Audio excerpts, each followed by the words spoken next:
Silence pour la France! Et il y a eu beaucoup de Kevin et de Mathéo, hein, si je peux me permettre. Mais oui, bien sûr, moi? Mais qui elle est celle-là?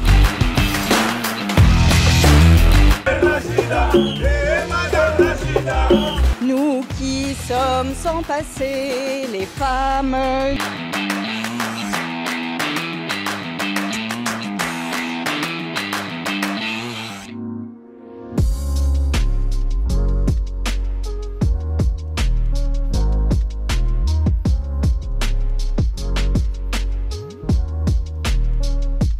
Une succession de crises comme il n'y en a jamais eu est arrivée. Les gilets jaunes, le Covid, l'Ukraine, l'inflation, l'énergie et aujourd'hui la crise avec les États-Unis. Je suis absolument persuadé que c'est la société française tout entière qui a fait le choix, au fond, de financer par la dette sa vie de tous les jours. Voilà la première série d'explications. Nous ne produisons pas assez et nous ne travaillons pas assez.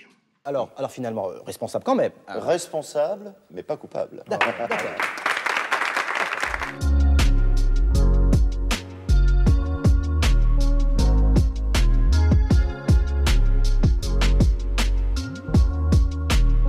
La Chine est aujourd'hui évidemment une puissance fondamentalement antidémocratique, hein, on est d'accord, ça n'a rien à voir avec une quelconque rapport au socialisme ou au communisme, hein, c'est un pays autoritaire. Enfin, non, mais je veux dire du point de vue de l'idée que... Le communisme, c'est pas la démocratie, pardon. Dans l'idée que je m'en fais, oui, mais enfin, passons... bon, d'accord. Bon. Non, mais moi je suis pour, oui... les communistes sont des démocrates. Oui, du point de vue, oui, bien sûr, normalement, oui. Oui. Pourquoi vous le... Parce que dans l'histoire, ils ne l'ont pas montré. Oui, non, alors, voilà, on pourrait expliquer... J'ai déjà vu des faux culs, mais vous êtes une synthèse.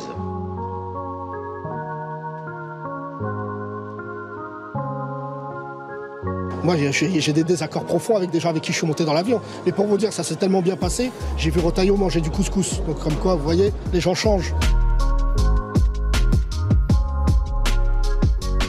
J'ai vu Bruno Retailleau manger un couscous, c'est bien la preuve qu'il est pas raciste. J'aime le couscous.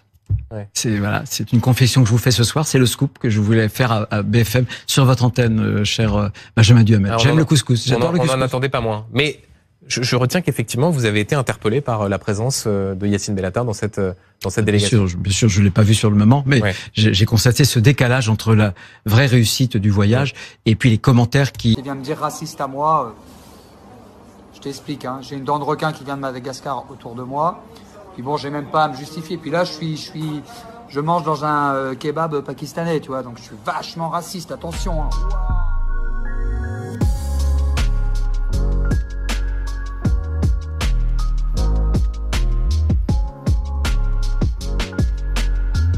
Je suis vraiment radicale. C'est-à-dire que j'ai pas mangé un McDo depuis le 7 octobre, j'ai pas bu un soda depuis le 7 octobre, je n'ai plus une seule fringue de fast fashion chez moi depuis que j'ai entendu parler des concours. Je rêve de m'acheter des Jordan de chez Nike, c'est hors de question. Ouais, je veux dire, moi il y a un truc qui me révolte total, tu vois, et je vais le dire, même si je me fais des ennemis, j'en ai rien à foutre. Ce qui me révolte, c'est l'injustice dans le monde, tu vois. T'as pas peur que ça te retombe dessus? Oh, je m'en fous, tu vois, je m'en fous, j'assume.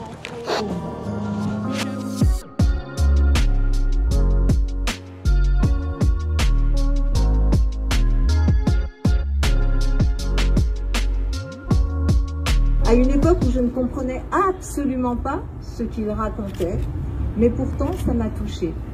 Ce qui m'a touchée, c'est d'abord la voix et bien sûr ces sons, ces sonorités qui étaient très présentes dans sa musique et dans la musique des Doors et qui, c'est vrai, sans le dire, ouvraient des portes vers des mondes qui n'étaient pas connus parce qu'il les explorait, il prenait des risques et il nous entraînait. On n'avait pas l'impression de partir de rien, c'est-à-dire de quelque chose de totalement inconnu, mais on allait vers quelque chose d'inconnu, dans lequel ensuite on se sentait bien. J'ai rien compris. Non, ou alors c'est moi. Non, moi non plus, j'ai rien compris.